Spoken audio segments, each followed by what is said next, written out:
ध्यान गया, सही से कथा पर ध्यान नहीं रहा। उसके बाद कथा समाप्त होने के बाद अपने स्थान से खड़े हुए, अपने कपड़ों को झाड़ा, यानी जो कुछ भी यहाँ से मिला था सब यहीं। कभी ऐसा नहीं करना चाहिए, चाहे कितनी दूर मिट्टी लग जाए, लेकिन जो यहाँ से मिला सब यहीं रखकर नहीं जाना चाहिए। कुछ घर लेकर जाइए तो कपड़े को नहीं झाड़ना चाहिए। ऐसे भगवान के पार्षद कह रहे हैं कि कथा समाप्त होने के बाद अपने स्थान से खड़े हुए, कपड़ों को झाड़ा और अपने घर चले गए। घर जाकर ना ही तो कथा का चिंतन कर रहे हैं, चिंता नहीं, चिंतन। चिंता और चिंतन में अंतर है।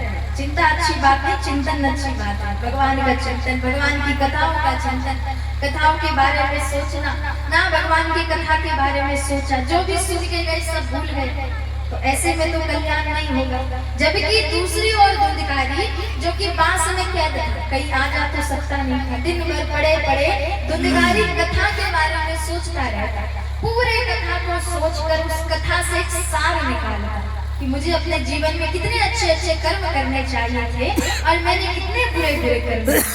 अपने कर्मों को याद करके धुंधकारी इतना रोया कि आंसुओं से ही उसके पापों के प्रायश्चित हो गए। आंसुओं के माध्यम से उसके सारे पाप कट गए, जिस कारण में भगवत धाम की प्राप्ति हो रही है।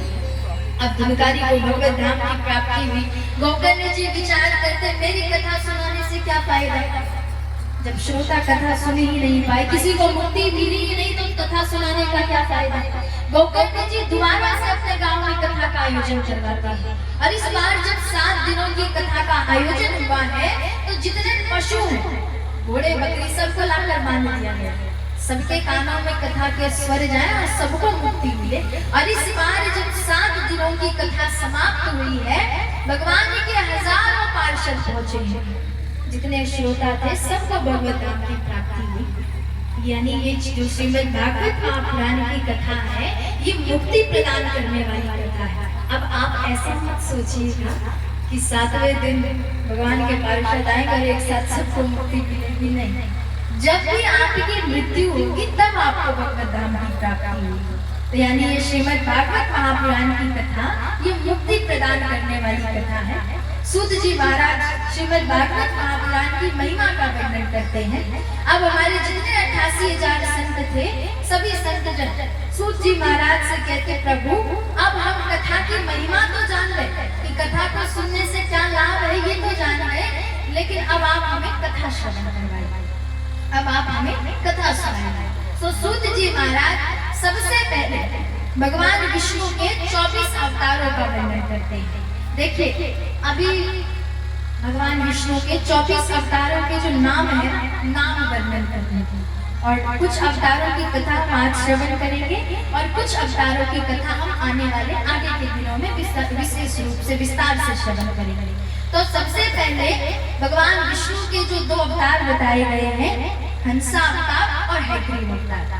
हंसा अवतार में भगवान विष्णु एक श्लोकी भागवत, यानी जो भागवत कथा आप सुन रहे हैं ना, संपूर्ण भागवत का ज्ञान केवल एक ही श्लोक के माध्यम से भगवान विष्णु ब्रह्मा जी को प्रदान करते हैं। अपने हंसा अवतार पूरे भागवत का ज्ञान केवल एक ही श्लोक में समेटकर भगवान विष्णु ब्रह्मा जी को प्रदान करते हैं, हंसा अवतार। दूसरा आता है हैग्रीव अवतार। एक हैग्रीव नामक राक्षस था जिसका सर घोड़े का और शरीर मनुष्य का था। उस हैग्रीव राक्षस को ऐसा लगता था कि मेरे जैसा दिखने वाला इस पूरे संसार में कोई नहीं, और सचमुच उनके जैसा दिखने वाला कोई था नहीं। हैग्रीव राक्षस ब्रह्मा जी की तपस्या करते हैं। कई वर्ष तपस्या करने पर ब्रह्मा जी दर्शन देने आए। कहते, कहो हैग्रीव क्या चाहिए। हैग्रीव राक्षस कहता है, प्रभु मुझे वरदान दीजिए कि मुझे कोई मुझ जैसा दिखने वाला ही मार सके, जो दिखने में मेरे जैसा हो, बस वही मुझे मार सके, उसके अलावा कोई ना मार सके, मेरी मृत्यु कभी ना हो। ब्रह्मा जी कहते, तथास्तु, अब क्योंकि वरदान देना पड़ेगा, तपस्या करें। ब्रह्मा जी कहते, तथास्तु। अब हैग्रीव राक्षस चारों ओर उत्पात मचाने लगा, क्योंकि राक्षसों की बुद्धि वही है। जो राक्षस है वो अधर्म को ही अपना धर्म समझते, वो कभी बढ़िया काम नहीं कर सकता। हैग्रीव राक्षस अब चारों ओर उत्पात मचा रहा है, लोगों को परेशान करने लगा।